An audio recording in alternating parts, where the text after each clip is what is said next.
V seriji Frekvence X o mestih prihodnosti iščemo majhne trike in velike ideje za boljša mesta v prihodnosti.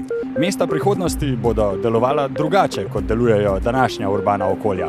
The world is going through this unprecedented process of urbanization. Do leta 2050 bo v mestih živelo kar 2/3 ljudi na tem planetu.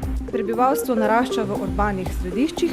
Danes v mestnih občinah živi več kot tretjina, torej okrog 35% prebivalcev Slovenije.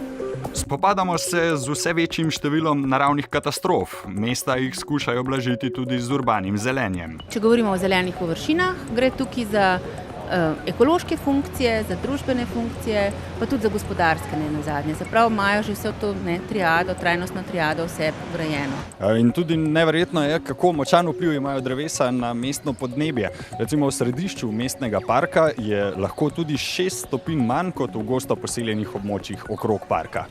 Through all the 20th century, streets were formed by cars, not by pedestrians.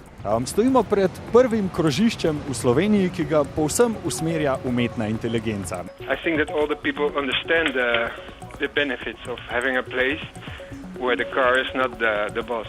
Kako bodo naša bivalna okolja spremenile gore podatkov, s katerimi upravljajo sistemi pametnih mest? Šele z združevanjem učinkov teh podsistemov je mogoče priti do enih inovativnih tehnoloških rešitev, novih modelov, dodanih vrednosti. Po mestih se pretaka še marsikaj zanimivega.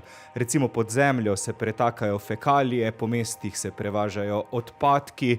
Vse to vpliva na življenje ljudi. And especially now with increases in urbanization and the rise of megacities, the amount of inequality is just growing. Bodo mesta znala izkoristiti svojo gospodarsko moč? Se bodo začela povezovati v mreže?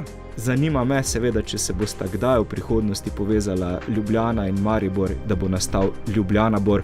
To bi bilo res nekaj izjemnega. V 5-delni seriji Mesta prihodnosti ob 10-letnici Frekvence X. Radijski laboratorij na valovih znanosti X.